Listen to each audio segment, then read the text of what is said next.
This is Mr. and Mrs. Sprinter's van. And as you know, we never actually finished it. And they went on a shakedown cruise that took them 6,500 miles. Quite a shakedown cruise.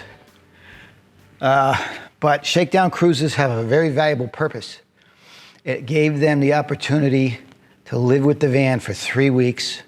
So one of the things that they were not happy with were the Sportscraft swivel seats. They didn't like them. And I have to say, I'm not a fan either.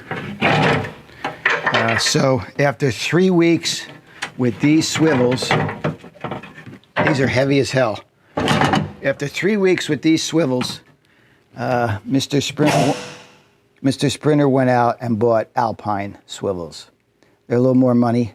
We're going to see how those go in, but not today, because in addition to that, Mr. Sprinter went out and bought the lower seat base from Mercedes. So now, with the lower seat base, and then we add the swivel, it brings the seat back to a normal seating height. We can't do the lower seat base on the driver's side because he's got a lot of controls in there for all the systems he's had installed in this van. So that one's going to stay the way it is. This one will get lowered for the passenger. And the reason I can't put it in right now is because when he purchased it from Mercedes, it came to me primed black. So I need to have it painted Mercedes white. It's at the auto body shop. Oh my Lord, this is heavier than the seat. Ugh. Good Lord. All right. Whew. So there's not much in this box. A couple of little items. I think they have to do with his stereo. It looks like this is an amplifier. And he's got some other stuff in here. He's got automatic levelers. He's got hydraulic. He's got all kinds of stuff on this van. He had that all done at Advanced RV. But there's not much in here. I can get this stuff repositioned and remounted in the new box. All right. I got all this stuff out.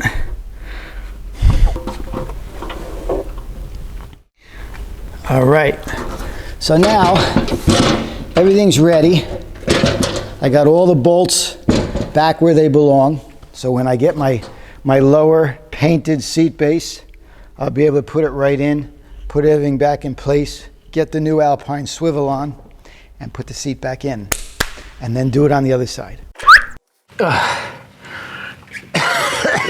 I'm under Mr. and Mrs. Sprinter's van, and as you know, they just got back from 6,500 miles driving all over the Southwest.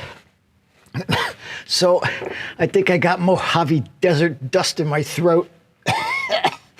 Anyway, I needed to bring it down here because when I did the van tour, I didn't have time to show you this.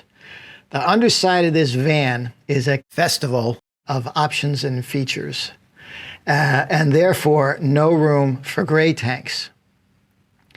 All I had were these slight little alleyways here and there. So what I did is I ran 4-inch PVC pipe. There's a labyrinth of PVC pipe under this van. There's one entire zone for the shower, one entire zone for the galley. I will be connecting them now to give me more capacity for the shower. The shower side, I've got 11 gallons of gray. On the galley side, there's 8 gallons of gray. So together, 19 gallons is probably going to be sufficient for 2 showers before they have to let loose. So this was my only option with this van, 4-inch PVC. And it works fine. It was a little bit difficult to plan out, glue it up and install it. But now that it's in, I can shake the whole van just by the PVC. And the secret there is to cross your mountings. Whenever you put a pipe strap on, put a second pipe strap in an opposite direction and it locks it down. So it worked out pretty well. I wish I could get more capacity, but you know what? You got to work with what you got. Now I'm under Sam's van, the ProMaster, and I'm running my drain lines. I've got 3 drains in the shower and I got one drain over at the galley. So I'm on the shower side. That's the port side of the van, driver's side. And so I'm connecting the 3 drains, and then I'm going to run them over and where they will marry up with the galley drain, and then they'll go back to the gray tank. Gray tank in this van is all the way down here, just behind the axle, the rear axle, right behind. There's a nice space in front of the spare tire down there. But what I wanted to bring you down here for and show you, here's what I wanted to show you down here. You see, this is one of the drains coming through the floor of the van. Now the drain is 1.5 inches or 1.25 inches, but I drilled a 3.5-inch hole. And I did that for a number of reasons. As you can see up in there, you can see the nut that holds the drain tight to the bottom of the shower pan, okay? In drilling this 3.5-inch hole, I can have access to that nut at a later date if I need to repair this drain or replace it. Maybe it got torn off the bottom of the van. So the shower pan's glued down inside, so this is now our access to get this drain in and out if we have to. The other nice advantage to doing this maneuver, if that drain does fail and it starts leaking, it's not going to leak out onto the van floor. It's going to come right down the outside of this drain pipe and land on the road. So that's another advantage to doing this the way I did. Now, at this point, now that I got my drains tight and I know what my PVC lines are going to do, I'm going to come in here and seal all around that cut plywood and all around my chassis hole with silicone.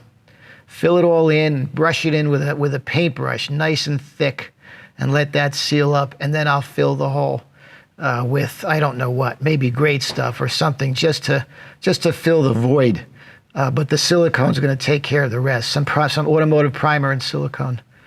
But this was a little trick that I like to use on the vans, and I thought you would enjoy it.